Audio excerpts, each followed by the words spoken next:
Hey everyone, welcome back to AskAVC. My name is Ryan Floyd. I'm a managing partner at Storm Ventures, and we're an early stage B2B SaaS investing group. And today I've got Gabby Moran on with me, who's Director of Customer Experience at Workato. And we want to talk to you about customer experience and customer success, because as many of you know, net dollar retention and customer success is just so critically important to your SaaS business. So I thought it would be great to have Gabby on. So let's get into it. So Gabby, I think the first place to start is most people, when they think like customer success, they have an idea of what that is. But customer experience is probably new to most people. So maybe you can kind of like start at a high level with that. And then like we were just talking about your time at Medallia and then into Workato, you can kind of walk everybody through that and sort of really what does customer experience mean and why it's so important. Yeah, absolutely. So let's start with just what customer experience means as a definition. It really is understanding what your customers' expectations are and whether you're meeting them or not. And the thing that makes customer experience very different from customer success is that it doesn't just do that at one part of the journey, right? Customer success is very, very important, but it starts when someone's already a customer. Right. Customer experience is trying to understand those expectations and how you're meeting those expectations all the way from the beginning of the journey. So what it gives you is really two things. The first thing is a map. So if you have a customer or someone you want to become a customer, what journey do they have to go on from the time they realize they have a problem to the place where they're solving that problem with your solution and hopefully renewing and expanding, right? There's a lot of things that have to happen. There's a lot of things that have to happen with your product or service, but there's probably even more things that have to happen in their own company, right, in their own business for them to be successful at enabling that capability, whatever your product or service does. And customer experience allows you to understand exactly what those steps are, exactly what those challenges are. And then it also gives you a huge opportunity to innovate on how you help someone realize, oh, I have a problem that this solution could solve. How do I sell it internally? How do I get procurement aligned so that it's a quick and fast cycle? How do I onboard and implement quickly? How do I let the rest of my organization know that it's this particular tool or service that's helping us be successful? How do I get budget for more? So it's really a kind of end-to-end journey where customer success is a touch point, right? So in that journey, a lot of customers will spend a lot of time interacting with customer success, but that's really just one portion of the journey in comparison to the whole thing. So how do you create that map and that journey? Because it seems like it's a lot of pieces of information to gather along the way, and some of them, I can sort of imagine how you do it, but some of them might be hard to gather too. Like, what do you have to infer? What do you actually get direct? How do you figure that out? Yeah, so it's a lot of fun, and it's an ever-changing task is how you get those signals and informations. But the first thing that you do is you get together as a company and you create the best map that you can with the information that you have. A lot of the times these are called journey map sessions. They're pretty common in the industry for a lot of different reasons, marketing included. But it's a really helpful exercise because at the end of the day, a lot of the people that have been working with your customers, sellers, CSMs, are pretty knowledgeable about what it's like to be a customer. So you start with what you've got, that internal expertise, you create that map, and then at each of those touch points, at each of those steps, at each of the ways in which you interact with that customer throughout the entire journey, you start putting up what people call listening posts. A really common listening post is a survey, right? That's where whole NPS concept comes from. Right. That's not the only one. Video, we're doing a lot of things through Gong and Chorus, right? Have a lot of video information. There's a lot of video analytics. In retail, there's a lot of video analytics about how people interact with in-store experiences. So that's another channel. Social media, right? What people write on your social media pages, on review sites like G2. That's another listening post. Your own employees, when they have conversations with employees, how are you capturing that intelligence? And even things like events, right? When they go to conferences, how are you understanding what those touch points are like, even what sessions they attend? There's a lot of really interesting technological ways of getting that direct feedback. Yeah, it sounds like, I mean, that's what I'm gathering. I mean, I think when we first talked, my in person. Maybe you're doing a lot of like direct interviews or something, and you probably do some of those, but the reality is that probably doesn't really scale for a lot of companies, right? You'd have to just have an army of people, and your customers probably don't want to spend a whole lot of time doing interviews either. So what you're talking about is you've really tried to instrument things the best you can, leveraging a bunch of technology. So it's really almost like it's data driven. It's like you're really focused on data. It's very data driven. And at the end of the day, really the best insights are going to come from one-on-one customer conversations, deep customer relationships. But what this allows you to do is find those key customers. Who are the customers that really need you, and that even when it's not working, when they're having a hard time getting value, they might be upset, but they're really eager to tell you because you're really important to how they do their job. And when you have listening posts up, those are like little flags that come up, and you see, oh, this person has given feedback 3 or 4 times in the last 6 months, and maybe it's actually deteriorating feedback. That's exactly the type of person we want to talk to, because that's someone that not only has a problem, but wants to solve it with you. They're giving you that in. And, this was something that came up and is very well documented through the world of NPS. But a lot of the times your, best customers end up being people that you actually did go through a rough patch. And you recovered, and you showed that when times were hard, when things were not working, you were willing to be there for them and help them be successful. So there's a whole component here of just even strengthening some of your most important relationships. Yeah, no, that makes a lot of sense. Yeah, I think that's true for a lot of the best customers. You're right. There's like a rough patch, you've gone through it. It's like any relationship, right? Exactly. Nothing's different. Well, and I always talk about customer experience, especially when I'm trying to, get organizations to understand how to do this operationally, to think about it like personal relationships, right? Like if you have a friendship, if you have a marriage, if you have, a strong relationship with your kids, and you never ask, hey, how's it going? Hey, let's have a conversation. That's probably not a very effective relationship. Or if someone gives you feedback and then you're like, thanks, and don't do anything about it, that's not a very effective relationship. And the same things apply, right? Are you telling your customers, hey, I'm going to be asking you for direct feedback here from time to time when it really matters, moments of truth. And when you give me feedback, I'm going to take it seriously. I'm going to react at that micro level of like the relationship between you and I, but also at that macro level of every customer that might look like you in the future. We're going to try to change some things about that experience so that maybe they don't have to go through the same. All right. So tell me more the listening post. I really like that idea of listening. I haven't heard that term before, but it totally makes sense where you kind of, set up these different points along the journey where you're trying to, capture some of that customer content. I think a lot of people probably know NPS, and they know kind of a direct customer interview, but that won't really scale. So tell me more about what are some of the listening posts that, maybe aren't so obvious to everyone that you're taking advantage of to really gather that data? Yeah, absolutely. And I think the key thing with listening posts is the right listening post will be different for each different type of person or persona. So individuals that you're engaging with, specific customer contacts where you're already having a ton of meetings and they're all over Zoom and you're already recording it. Like I mentioned, video is very natural. But someone where it's really notorious to get feedback, hard to get feedback from, is executives, right? Executives, they don't even answer email. So that's really hard, but they love their phones. They love to text. And so one really great listening post for executives is, you invite them to a nice dinner, some sort of corporate event, and then afterwards, you've got their phone number. You can actually text them for feedback and record that, and there are systems that allow you to grab that at scale. So it's really about matching how does someone already communicate with you, and then how do you introduce technology that allows you to scale that communication so you can be listening in many places at once. But for execs, there's all kinds of stories about, someone who you've been trying to get a hold of or trying to get some direct feedback from, and they go to a really great corporate event, and then they're really excited about what they've heard. And then when you text them and, hey, what was valuable about meeting all of these different, stakeholders in person? And they'll actually give you quite a bit over text. They'll have to text. And, that's a great, because it's very personalized and it's timed well.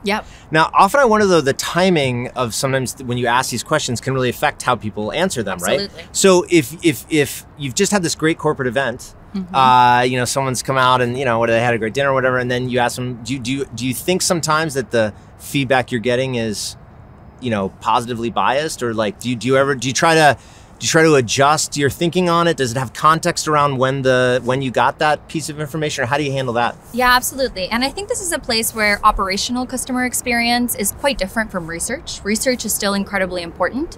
But you know, when I think about customer experience, there's two things I'm always thinking about. One is any conversation is better than no conversation. Okay. Right? Yeah, so, sure. Yeah, hey, absolutely. that executive maybe does give you some really positive feedback, Right. even though there's some stuff in the closet that they want to talk about. But now they've talked to you. Now you can actually text back or call back. And maybe a week from now or 2 weeks from now, you follow up. And then you can have maybe a more honest or balanced conversation. But there's been a door that's open, right? Right. So some feedback is better than no feedback. And then the other piece is we're really going for actionability. Right? We're not necessarily trying to understand with statistical precision every time what is the truth Right. about all customers. Right. Right? Yeah. I am excited about this exec being Yeah. engaged in value realization on this particular business problem.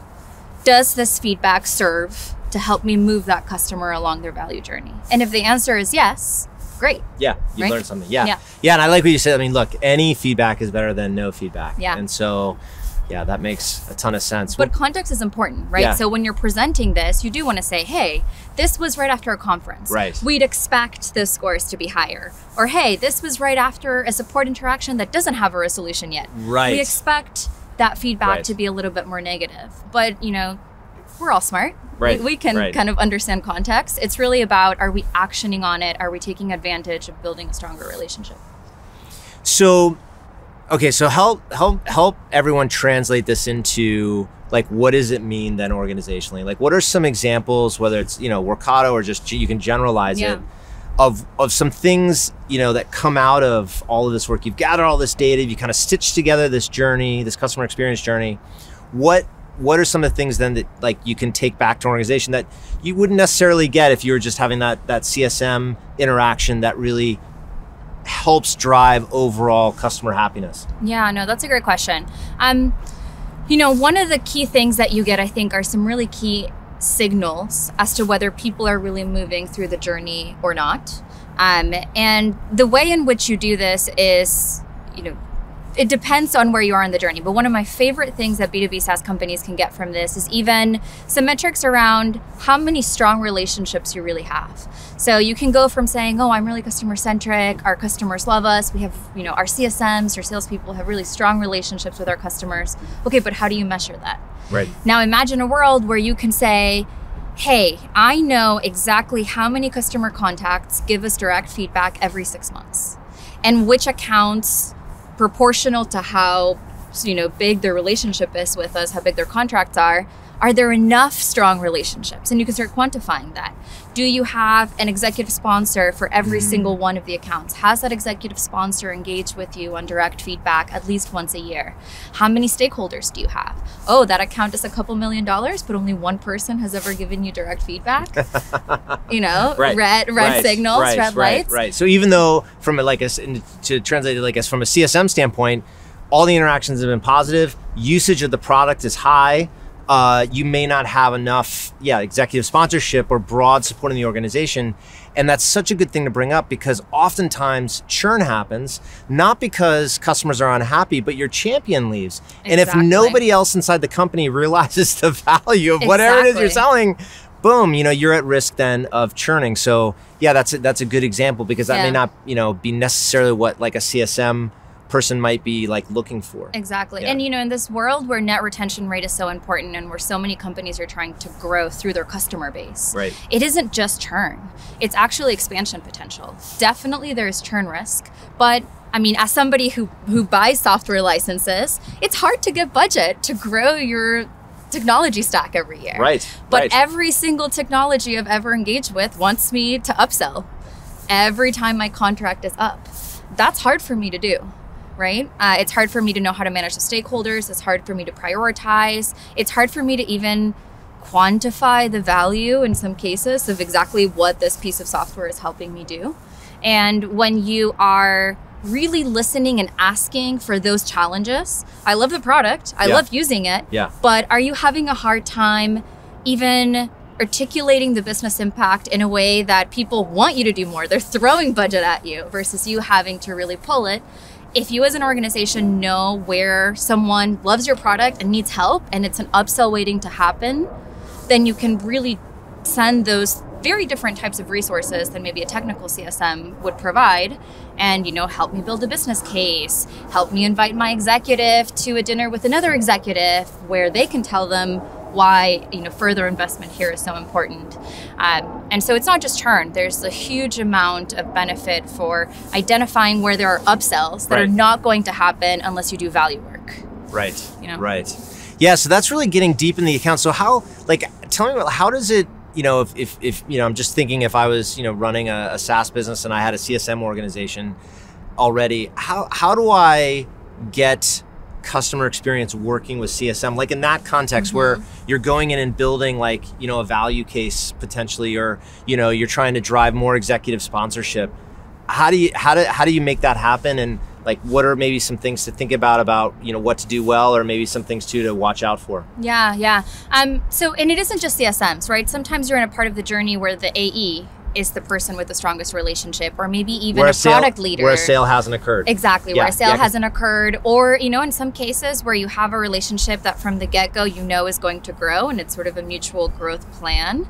Usually the salesperson will stay very involved, and that's the person that will own some of the relationships. Right. In some cases where there are, customers that are really partnered on product development, the product owner might actually be the right person. But the thing about a lot of CX tools, which is really great, is as good as they are at enabling listening posts, a lot of them are just as good at closing the loop. So they have pretty sophisticated alerting systems where whenever you get a piece of feedback, the system knows, got it. This is this customer, Ryan is the CSM, Gabby is the AE. Here's what the customer said. The person that owns the immediate response is Ryan, but then Gabby and Ryan are gonna sync, and maybe they even put, a calendar invite on your calendar for us to sync about that feedback. But I think what's most important is really clear expectations on getting back to the customer. Yeah. An ability to capture the root cause of whatever that feedback was back into your listening posts. Because usually when you get back to the customer, you uncover a whole bunch of things they didn't either say in that listening post or write or text. Makes sense. Right? Yeah, so you want to be able to capture all of that depth. But then to also leave room for creativity. You don't have to tell people exactly what to do. The CSM holds the relationship, the AE holds the relationship. They're incredible professionals. Leave room for the how you solve that customer problem to be in the hands of really the customer experts. Just make sure you're capturing, even the action and whether it worked, and then you can scale solutions, not just insights. Right. Yeah. So I imagine for a lot it must feel a little overwhelming because there's so many data, all these listening posts, so what did whether it's at Workato or at Medallia, what advice would you have for a founder, in terms of where to start? Where to start? Yes. Where do you start? Where do you get the biggest bang for the buck? I've watched the video. I'm like, oh, customer experience. I got to go do this. Yeah. What are the 2 or 3 things you'd say? Go do these, and you'll see quick value. Because it's all about building the case internally and really, realizing that it is going to help understand that customer journey better. Yeah, and for what it's worth, I've never worked on a customer experience program where I felt like, yes, this is it. We did it. We've arrived. It's perfect. I've never come even close. So yes, it can be pretty overwhelming. The map is the best place to start. Honestly, you don't even need any technology for it. You need to get people from across the organization in a room, and you need to put all of them in the heads of your customers and say, let's for the entire day pretend we're a customer and just go from, okay, I've realized I have a problem that this particular product can address. What happens then? Right. What are the things that are my challenges? What are the things that are my motivators? What are the different touch points that I have available to me to engage with this particular company? Map it all out, both the expectations that a customer might have then, and then your specific touch points you're providing. Does your support have chat? Can you sell by just going through website experience? Do you have to call an AE? Just map the whole journey out and then decide, put a little bit of design into it. What do you want those expectations to be, right? Do you want someone to feel delight when they close the deal? And what are you doing to create specifically delight? Got it. Even if you're not measuring it yet, right, just having a shared map of what the heck we're going for and what does that journey look like can add so much value and clarity. So that's the first thing. Start with the map. Doesn't require technology. And then when you are getting into the listening posts and into understanding and measuring, are you living up to kind of that standard or that, ambition? You don't actually have to start with every single one of your customers.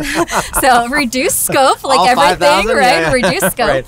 Right. You can start with, some of your most engaged customers, or maybe some of your bigger customers who, with feedback, it's all proportional. If I'm asking for feedback about something that took 30 seconds, it's going to be really hard to get you to pay attention. But if I'm asking for feedback for cruise lines have notoriously high response rates because you're there for like a week. Your whole life is the cruise. Right. They can get away with asking you 20 questions and you're still going to answer it because that was your whole life. So, start with customers that have deep relationships with you, where you're a big part of their success. And even a little bit of feedback goes a long way. You don't have to instrument your entire journey at once.